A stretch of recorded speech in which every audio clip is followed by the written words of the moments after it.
2. All right, well, these are two guys, and there's a reason that for those of you watching this, you see this visual behind me. Years and years ago, when Tennis Channel first made its entree to Wimbledon, John Wertheim and I somehow, we spun this tale to Tennis Channel execs. Hey, why don't you let us do this 5-minute nonsense babble called Passing Shots? And we just bounced tennis topics all around. And so, John, I think there is no better time to reincarnate Passing Shots 2020. Yeah, when we did Passing Shots, we had the backdrop of center court. You still have that. I have the couch where I'm zooming you. So I think you come out ahead there. All right, so we're going to try to keep this moving here. So, John, I have been one of those people from the very beginning when Roland Garros, when the FFT said we're moving, my first reaction was, that's awesome. Somebody is actually taking a proactive step to give us something positive. I understand the means were not necessarily the best. The end, though, I think was well worth it. Where do you come down? Yeah, I'm kind of with you. I mean, this is one of the 4 pillars of the sport, and everybody's saying, well, there was a breach of etiquette. What about the communication? Could you imagine what would have happened if the FFT had gone through these channels and asked all of the events that it conflicted with if they might be okay? There would be threats of litigation. There would be board meetings. There would be conference calls. They just said, you know what? We're the big dog. We're putting up $50 million in prize money. 256 players are going to get 50 grand if they don't win a point. We think the players are going to play. Here's our date. Deal with it. And I get it. I mean, I don't think this was particularly healthy to tennis in the long term. I understand why people are upset, but also, I understand it from their perspective. They're one of the 4 biggest events, and they've got a right to wield a little bit of power. Well, again, the meetings weren't great. We know that. We also know, I think we've all been around the French Roland Garros and the French Federation enough to know they don't necessarily care. They just do what they want to do. and that's sort of what they did here. So I understand that people's feelings are bruised, but these are extraordinary times. They do what they do, and they do it more so when they have how many hundreds of millions of dollars of debt service on a new roof, and they do it when they don't have insurance, unlike Wimbledon, where they don't get any sort of recompense if they don't hold the event. I get it. I mean, we can talk about means versus ends, and we can talk about process versus outcome, but I understand why they did what they did. I'm reminded, I say this to you, I think you've heard this story before, the year that, and it was the early 2010s, I forget which year, but Djokovic and Nadal ended up playing the final into Monday. So on Friday of that final weekend, it was about a 600% chance of rain on Sunday, right? And you saw that it was probably going to be Djokovic and Nadal, and it was a point where you thought they could easily take 5 hours to play. So NBC sort of gently, a little bit of my involvement with our great friend John McGinnis, the producer, kind of said, why don't you think about bumping up the start time a little bit? Because they start at basically 3:10 first ball, which gives you 6 hours to play 5 hours of tennis. That gives you virtually no margin for error. And we said, maybe you want to bump it up and start a couple hours early so you can absorb a rain delay? Oh, no. We cannot interfere with lunch. True. So many of the high-end sponsors spend, and they promote the final day lunch for a year. They hire, very highly successful chefs, plan exquisite menus. We do not mess with lunch. I always joke that the media cafeteria at Roland Garros has, it's paella day, and they have a wine steward, and they have different cheese selection. I mean, you're used to media dining usually mean, you're eating soup with your hands and, at the Meadowlands. If the media dining has their own paella chef, you can only imagine the dining options for the people that have spent tens of thousands of dollars for the courtside seats. But no, lunch is sacred, which is also the reason, this, that's also why they say, I can't believe this. It's a Grand Slam semifinal and the stands are only half packed. Mm-hmm. And you want to say, no, those tickets have been sold and those people are on the grounds. They just have a fork in one hand and a knife in the other, and they'll get to the tennis when they finish their last eclair. Yeah. And of course, that Djokovic-Nadal final, they ended up getting burned by the rain. Nadal stopped. Nadal's the one that stopped playing that day. The referee didn't stop playing. Nadal said, I'm out. And it cost everybody, NBC, cost us a lot of money. because you have to pay for everybody's flights to change, an extra day hotel. But it cost the French Federation a lot of money, right? To reopen the grounds the next day. People don't understand. 2001 Wimbledon, I was told, was £1 million that the All England club, now again, certainly they could absorb this, but it was £1 million to reopen the club on Monday with zero revenue coming in to play the Rafter Ivanisevic final. You know what's interesting about all this, including this whole discussion we've been having about closed-door events where you just hold the events for TV and not for fans in the stands. This has really been an interesting referendum on how much do these events and these leagues value TV and media, how much do they value sponsors, how much do they value common fans, and how much do they value the suites. And if appeasing the guys who are buying your suites mean more than TV, I can see why they would renew it the next day. I mean, one thing that's interesting, I don't know, this is utter rumor, so we're in an informal setting, and I hope this won't be used against me, but the rumor I've heard a few times now is that the U.S. Open, they really are hell-bent on playing the event this year. They've even looked into alternative dates, and one of the big holdups is they've got to do right by ESPN. And does ESPN want the U.S. Open deep in the fall when they have all their college football and they've got Monday Night Football? They don't. And I think the USTA has got to figure out how much do they want to put on this event and how much are they willing to do it, even if it means pissing off their biggest TV partner. Yeah, John, that's my next passing shot is that very point is, and you just touched on it. I think every sport is going through this. How do we come back? Mm-hmm. I think it's imperative for tennis to come back with competition as soon as they can, safely. Safely is the obvious caveat here. But safely meaning there may not be fans or maybe very limited fans, but competition. And I'm coming to this, John, from the standpoint of players ranked, and we could each throw a dart and say 75 and below, 100 and below. I know you've already touched on this on TC Live about this, but those players, and by the way, they're assorted teams, physios, trainers, administrators, the chair umpires, the administrators of the tours, broadcast entities around the world, and all the assorted. It's a lot of jobs. And I just think it's imperative for tennis, when it's safe, to have competition, even if it means competition with limited access.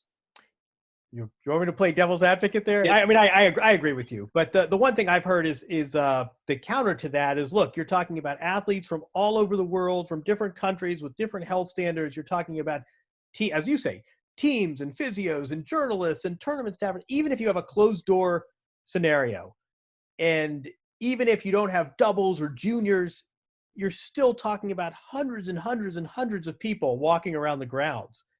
Given what we know about these spread rates and given what we know about how many fatalities result from these rates, if there are 1,000 people at a major, which is a conservative, that's a pretty low estimate given there are 256 players in the main draw. 1,000 people, you're still probably likely to have a few fatalities.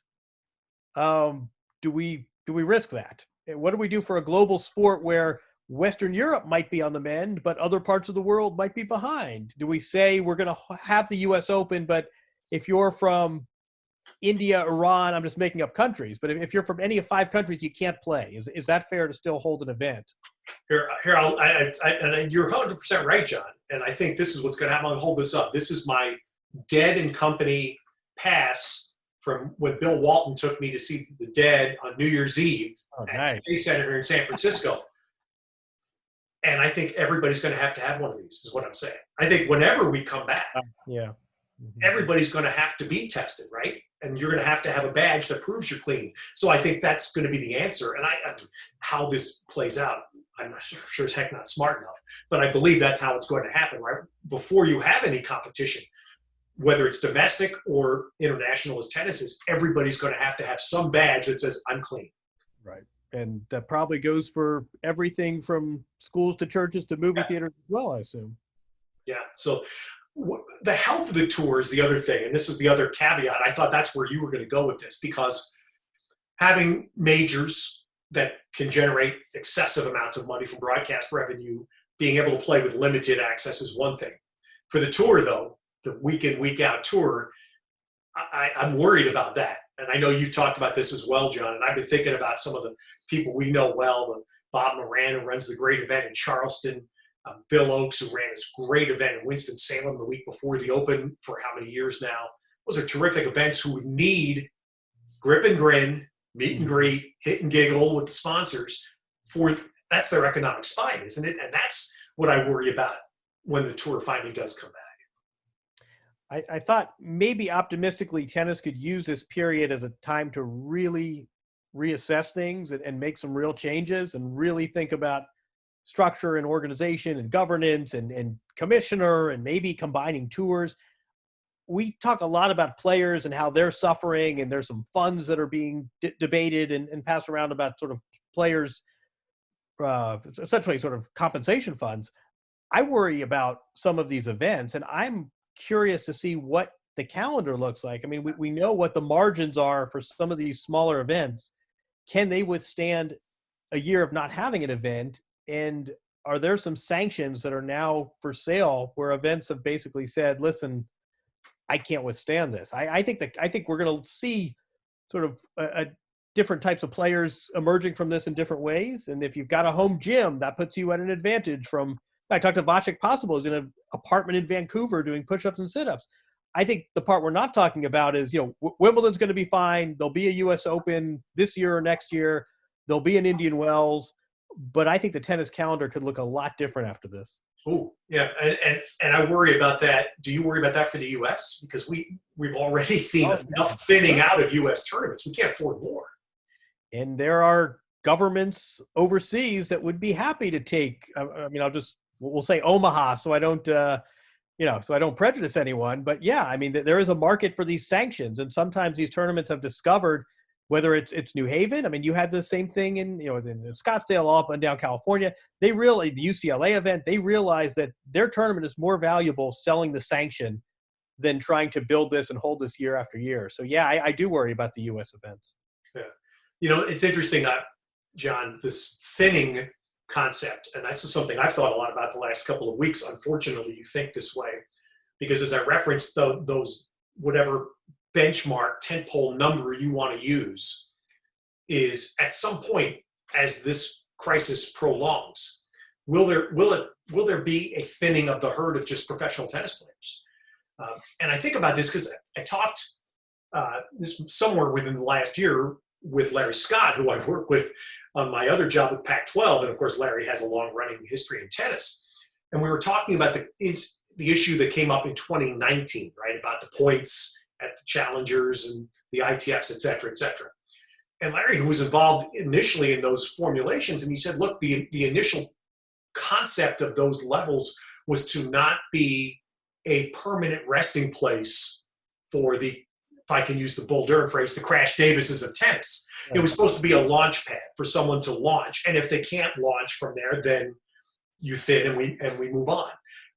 And I'm wondering if this crisis that we're going through now is going to do that. Is it going to thin the herd of professional tennis players? I wonder more darkly if it will lead to more corruption as players get more desperate. And certainly if there was incentive to fix matches 6 months ago, there certainly is now. It's just such a strange thing, though. I mean, I've heard this before, and I've heard, I know a colleague of ours, they refer to as tennis hobbyists, these guys who are out there playing and they've made a couple $100 and they're ranked number 1,300. And yeah, maybe this infrastructure could and should only accommodate a certain number of players. At the same time, I think it's strange you can't imagine the NBA saying, you know what, too many players want to play basketball. Too many players are aspiring to the NBA. Let's cut jobs. I mean, wouldn't it be the role of tennis to increase opportunities and increase the market? And it's more, as you say, it's not just players, it's that many more racket stringers and that many more coaches and physios. It's a little strange to tennis to be in a position to say, you know what, way too many people want to be tennis players. We need to slash jobs. But I think sort of the supply and demand of tennis is very interesting. And yeah, I mean, maybe they're only a finite, the same way there are a lot of waitresses and waiters in Hollywood who haven't been able to make it in film. Not everyone could be Roger Federer. And maybe what we're learning is there is an optimal number of people that want to be pro tennis players. It's really an interesting sort of basic economics issue. It sort of tells you something about markets. But I also think when you have this kind of talent, and when every player ranked 1,000 can say, I beat him, who beat him, who beat Ted. Yeah. I've got an indirect win over a guy in the top 100. I think it's very hard to say, you know what, extinguish the dream, go sell widgets. You're done here. So I don't know how to tell these players to get on with it. Yeah, Joe, but maybe I was more focusing and thinking more about player 100 rather than player 1000. Player 100 is a good player. Right. And player 100 probably can't afford the home gym and the full-time physio, et cetera, without being able to play. As we know, some players will play 30 to 32 weeks a year just because they try to keep an income flow coming in. I'm thinking more about how many of those players, as this prolongs, are going to have to say, look, I got to find something else to do. Right. I mean, the player 100 can barely, but should be able to get into 4 majors. Yeah. You figure that's, you play a little doubles, and that's $200,000 right there. So it's a hell of a start. I think it's hard to say to someone, you're the 100th best player. You're the 100th best person in the world at a pursuit.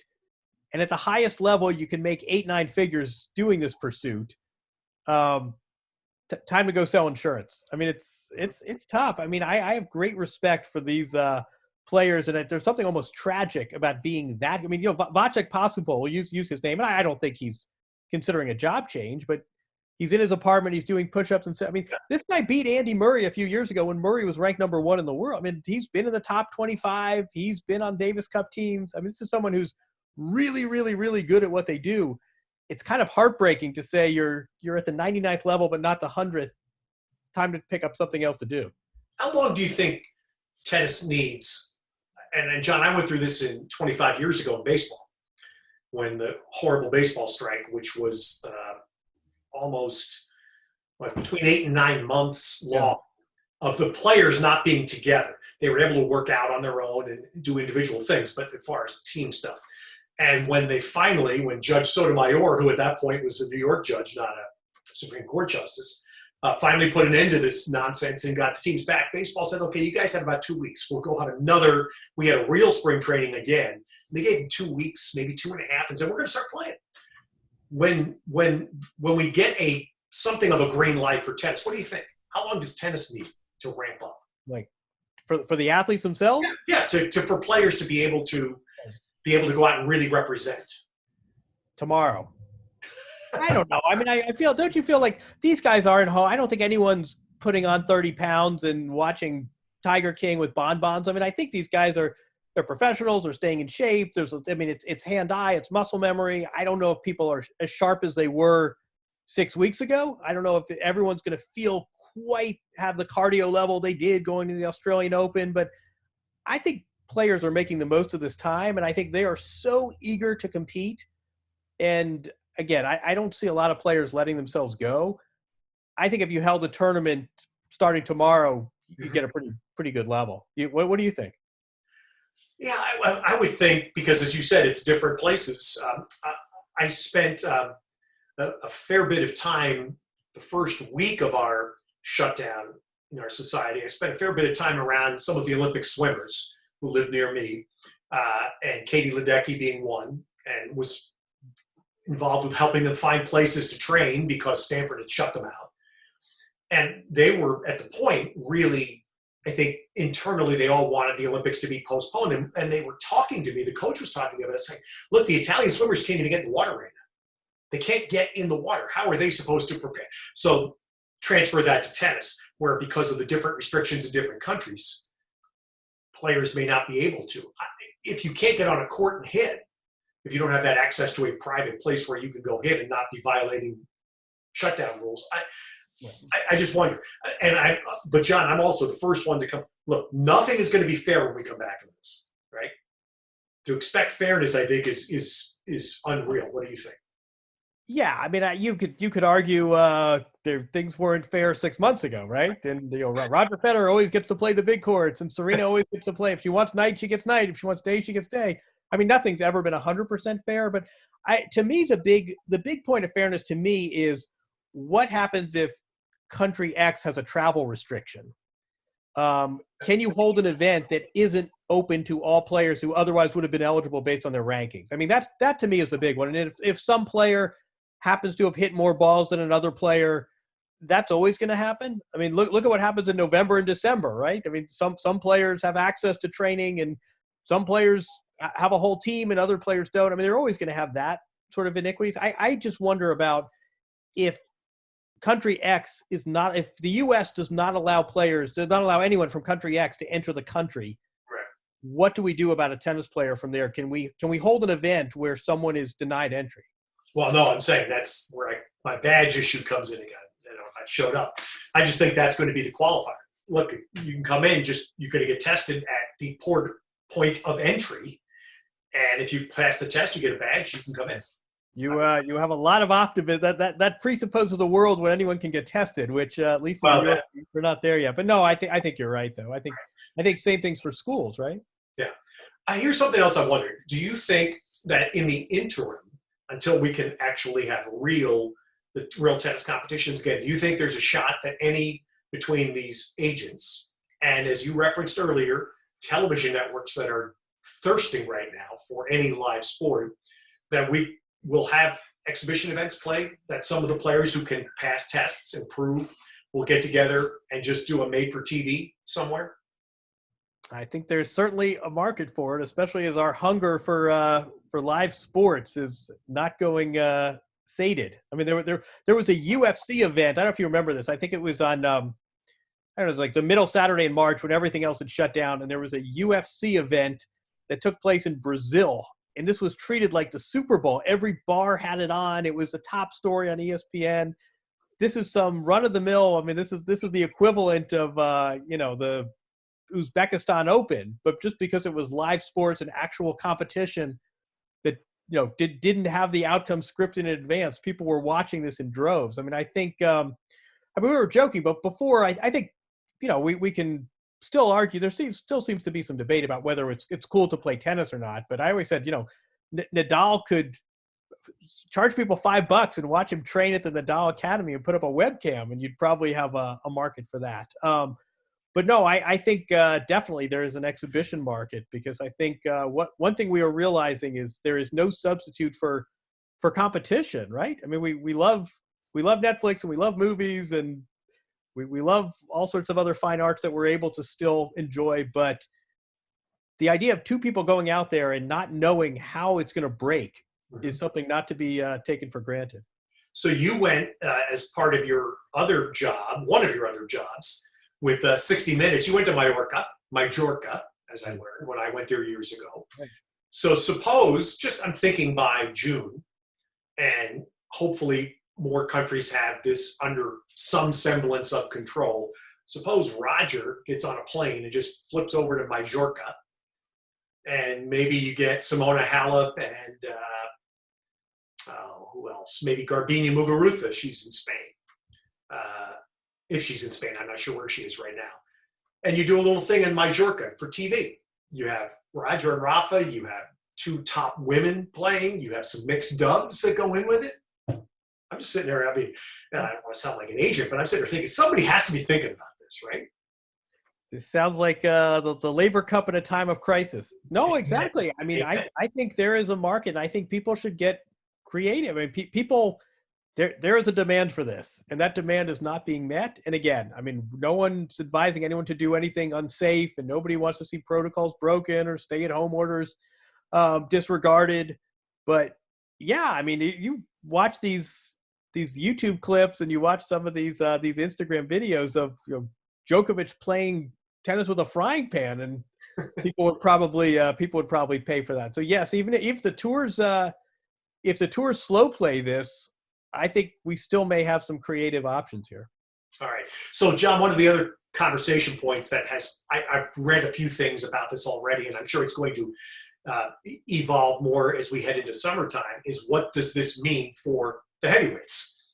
Both sides, right? Roger, Rafa, Novak, Serena. We've already seen Maria Sharapova before this struck. Maria chose to step away.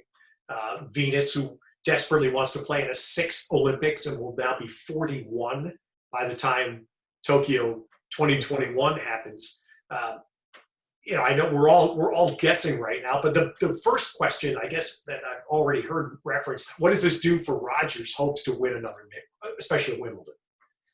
Yeah, I mean, I'm curious what what you say. I mean, I think there's the glass half full explanation is he needed this time off anyway for knee surgery. He's going to have access to the greatest care. He can retaper his schedule. Nobody's catching up to him, right? I mean, nobody's in the near future anyway. Nobody's making inroads against those 20 majors. Might this be a blessing in disguise? Might Roger Federer get this time back? I mean, the flip side is obviously, father time is father time. I'm curious. I mean, what do you think? I'm interested. I'm maybe curious because this is fairly new territory for Roger. Roger has been the Cal Ripken of tennis. Right. Guys, that's why I personally think he's the greatest. He's certainly the greatest I've ever seen. I think he's the greatest of all time. And it's the multitude of things that he's done that are both excellence and longevity, especially 18 out of 19 Grand Slam finals is absurd. No one will ever in our lifetime come close to that. But he's never gone through this. Rafa is the player that has. Rafa has gone away for various injury reasons and come back and excelled. So to me, he's less of an interest in this one than Roger, because we've only seen Roger go away one time, right, for a small knee surgery and come back. Obviously we know Wimbledon is certainly his best. I mean, most everybody thinks that's his best shot. I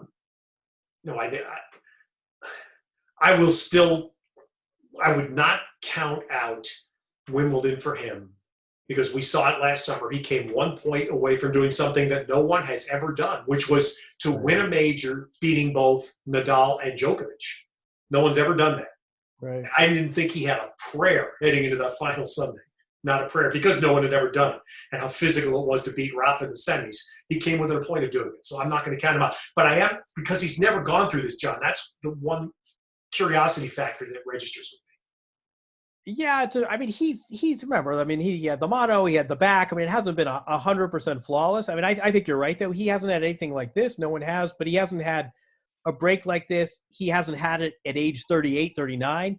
And I also think that I think I wrote this the other day that with an injury, at least you have a timetable, and you might not meet it, and you may have some setbacks, but at least you say to yourself, boy, the doctor's telling me if I do X, Y, and Z, I should be ready by here. This is realistic. This is unrealistic. I think what's so strange about this is the players none of us do. We have no idea when the end point is coming. And, I mean, you gear it up in your head. All right, well, I'm going to practice on clay because after this 6-week break, it's the French Open. No, wait, the French Open is going to be postponed. All right, well, I'm going to worry about grass. I'm going to get in my grass court mindset. I'll get out the grass shoes. I'm going to think about, well, Wimbledon's off. The Olympics get cut. I think it must be so hard mentally for these athletes not to have any sort of time certainty. And I think, to me, that's almost as big a challenge as the break, is just not knowing. It's like someone saying, hey, go for a run. And you say, all right, well, how long is the run going to last? Oh, I don't know, just run. We'll figure that out. Well, is it a marathon? Is it a sprint? Am I running 5 miles? Am I paying? I don't know, just run. We'll tell you when to stop. It's very hard to do that. And that's basically what these players are being asked to do right now. I would be less optimistic for Serena, and I don't know that I have a concrete reason other than the fact that she's been so devoted to being a mother, having a family presence, and now just another year. I'm less optimistic that Serena can come back and do this. Yeah, I would agree with that. I mean, I think there are a lot of things here. One of them is, in the previous major, Federer had a bit of a tweak. He got through it, and he still got to the semis and lost to Djokovic. No shame in that. I mean, remember, Serena didn't get out of the first week. And the other thing, too, is I think grass is really Serena. I mean, if grass is Roger's best chance, grass is really Serena's best chance. And with Wimbledon saying, don't even bother us with postponements and strategic calendar dates, like, gates are shut, guys. See you in 2021. I think that had to be really devastating to her. Yeah, and you're right. As long as she can serve, that's exactly right. But there's an aside. I was surprised Wimbledon, and you know more than I do about this, John, but I thought they might consider taking the vacant Olympic dates because they played the Olympics there in 2012 in that same window. Grass was fine. And by the way, they played the Olympics 3 weeks after they played the championships. Yeah, I mean, I'd say a few things. I mean, one of them is Wimbledon has an insurance policy, and I think it was Chris Clary deserves some Yeah. credit for reporting that out. The other thing, you and I are recording this on an afternoon when the British Prime Minister is in intensive care. So, I mean, even the most optimistic projections for the UK, I think we're going to be very, very close to the dates. And Wimbledon too had no, and I don't entirely know why, but very early on, I mean, we're talking, I think definitely still in March, but very early on, Wimbledon basically said, we want fans or we want nothing. We have no interest in this closed door scenario, and we have no dates. We have no interest in calendar hopping. I think some of it is the grass as well. But you're right. I mean, the grass in theory we were there for the Olympics in 2012, and the grass held up fine. I mean, I think Wimbledon didn't have to worry about September and October because the grass couldn't withstand that. But I think very early on in this, Wimbledon basically said, we're either playing or we're not, but we're not messing around with these creative solutions here. And I wonder how much of that is tied to this insurance policy. I wonder how much of this is tied to just sort of reputational, we're Wimbledon, and we're not going to abridge ourselves. I mean, I had heard that the French Open was seriously considering, I mean, obviously Corona made that a non-starter, but the French Open was saying, listen, we'll hold this with no doubles, no juniors, no mix, no legends, just 256 singles players. I mean, those are the lengths the French Open was going to go to try and get this in. But two very different approaches to this crisis, the French Open, the FFT, and the All England Club and the LTA. So that Roland Garros scenario, was that for the regular dates, the May and June dates? Yeah, and I don't know. I mean, that may still be the case for September, October. I mean, let's sort of realistically, it's crass, but that roof ain't cheap, and the USTA found that out too. And debt service is debt service, and you can ask the government for help. And I'm guessing these days, local governments have bigger issues than subsidizing, additional roofs for tennis venues.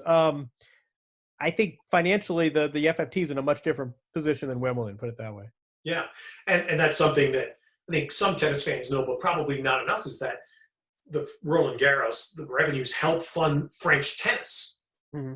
And it's just as the Law and Tennis Association in Wimbledon, same thing. The LTA recognizes money that promotes tennis and the grassroots levels all throughout the UK from these events. It isn't just some rich baron sitting in his Devonshire box that is recognizing. I like that. I'm thinking the Masters just postponed till November, and of course it's patrons.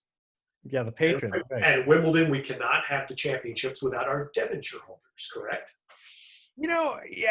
Yes, you're right. But the flip side of that is then there's a guy from the queue who took a bus down from Birmingham who paid $30, and suddenly he's sitting 3 rows behind Roger Federer. So I love that about Wimbledon, that you've got the billionaire class and you've got people flying in on private jets and the Devonshire crowd, and then they're sitting next to a guy who has body odor because he's been camping out in the field the night before. It's one of the singular charms of Wimbledon. No, I'm saying, look, Wimbledon, the championships are in a league of its own. It's such a spectacularly run event. And I'm sure you've covered the Masters, haven't you? I've been once. Okay, so I had a chance to work one Masters for television way back. And when I went to Wimbledon for the first time, it took me 10 minutes and said, my gosh, this is just Augusta. It's just a different sport. But it's the same exact concept. A private club that runs the event that answers to no one. They run it pristinely and spectacularly on their terms and no one else's. And they have women in the draw. I don't know. No, I mean, I agree. I agree with you, but I think Wimbledon is such a cool mix of sort of tradition and progressive.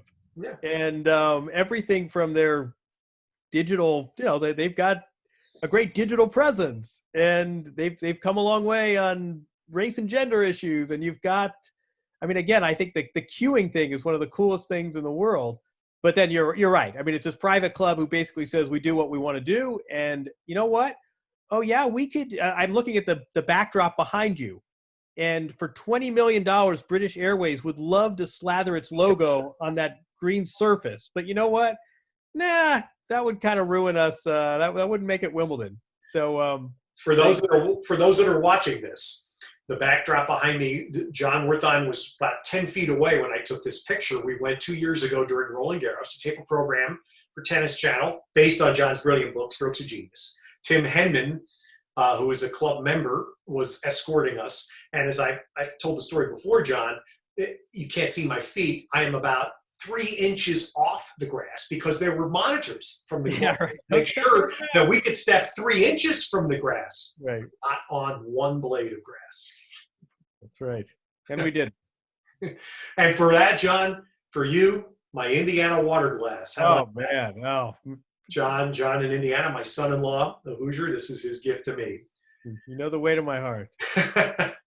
John, this is great. I'm glad we did passing shots. We reprised this. Yeah, think we got any better in the last 10 years?